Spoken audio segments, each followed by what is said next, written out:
Bonsoir Fabrice Murgia, nous sommes ici au cloître des Célestins où vous donnez La dernière nuit du monde d'après un texte de Laurent Godet. Je crois que ce texte, il vous l'a donné, offert et à partir de ça vous avez conçu votre scénographie. Bon, en fait, on a travaillé beaucoup ensemble. Vraiment, avec Laurent, on avait travaillé ensemble sur un opéra en 2014. Et là, l'idée était de retravailler sur quelque chose et on s'est vraiment laissé le temps.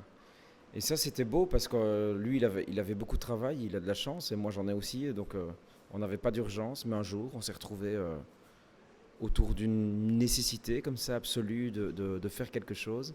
Et il est venu avec cette idée de la nuit. Et puis, on s'est partagé des ouvrages, des choses qui se faisaient là-dessus, sur la disparition de la nuit. Et puis, on a avancé ensemble sur un texte. Et puis, je suis venu pendant que Laurent écrivait le texte chez lui. Et il est venu pendant que je répétais le texte chez moi. Et on a fait des allers-retours comme ça.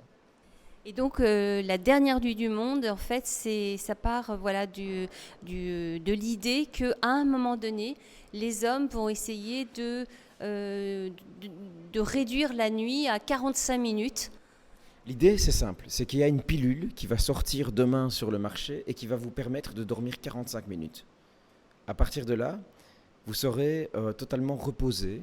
Et donc, il n'y a plus besoin de passer une nuit de 8 heures ou 9 heures ou 10 heures à dormir. En fait, vous avez besoin de prendre cette pilule. Et ça offre évidemment un tas de possibilités. Et donc, nous, on a travaillé sur l'idée que c'était quelque chose de positif qui permettrait d'abolir notamment le chômage ou un tas de phénomènes sociétaux, mais en sous-couche qui amènerait des choses un peu liberticides. Voilà. Alors il y a cet aspect économique, un petit peu dystopique, mais en même temps aussi c'est une formidable histoire d'amour.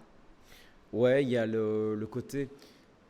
Pour moi, c'est la grande spécialité de Laurent Godet, quoi.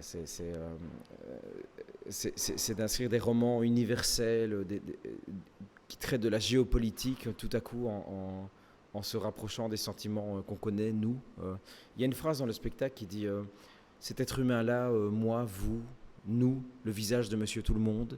Et ça me fait fort penser au spectacle de Laurent parce qu'il peut écrire sur n'importe quel migrant en disant, pardon, ça pourrait être moi.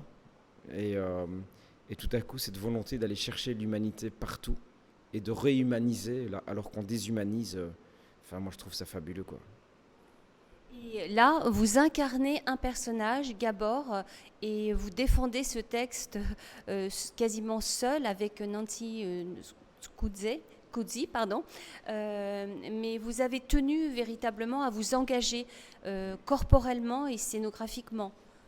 Ouais, j'avais envie de jouer. Aussi, je dirige un théâtre que je quitte, donc c'est une espèce d'envie de retourner au plateau, d'être face aux gens, d'être avec le corps torse nu face à eux et de plonger dans leurs histoires post-confinement et de réparer tout ça en étant sur le plateau, quoi. Vous aviez envie de ça. Ouais. Et donc vous avez choisi une partenaire, vous la connaissiez? Ouais, on avait travaillé ensemble et je la connais depuis le conservatoire parce qu'en fait j'ai eu l'occasion d'être un de ses pédagogues à l'école d'acteurs de Liège et puis depuis toujours j'ai envie de travailler avec elle et je l'ai fait quelques fois. Et la scénographie donc, est très particulière parce que vous travaillez dans des espaces qui sont extrêmement clos. Je sais pas, c'est la scénographie, c'est un récit, donc il y a un conte qui est là et je pense que l'important dans ce spectacle c'est le texte, la façon dont on l'envoie et la façon dont il est reçu. Et puis effectivement, on a cadré ça très simplement, on n'a pas pensé qu'il fallait une super production avec des décors qui bougent Oui, partout. voilà, centré sur le texte, Ouais, ouais. avec des projections vidéo quand même qui font intervenir d'autres personnages en off. Quasiment. Ouais, c'est ça. Voilà, c'est ça. Et moi j'ai trouvé qu'il y avait un côté Orphée et Eurydice dans cette espèce de conte, puisque vous disiez que c'était une sorte de conte, il y avait ce côté Orphée et Eurydice très poétique. Oui, tout à fait. Tout à fait. Il y a toujours chez Laurent une espèce de rapport au grand mythe, à la question de la narration, mais épique et aussi mythologique parfois. Enfin, j'adore parce qu'en fait, il parle de choses pures. C'est comme chez Jean Racine, quand j'étais au conservatoire et qu'on me parlait de Jean Racine, comment on joue les émotions à 200%, quoi. Et chez Laurent, il y a de ça aussi, quoi. Il y a des grandes histoires d'amour dans des grands mouvements du monde. Et la lumière nous a quittés, c'est peut-être un signe. Et lui, il vous a vu jouer. Et qu'a-t-il pensé de votre façon dont vous empariez du texte et de ce personnage? J'ai trouvé ça super cool. Mais écoutez, je vous remercie. Je ne vais pas vous retenir trop longtemps parce que c'était un spectacle épuisant. Merci beaucoup. Donc, au Cloître des Célestins.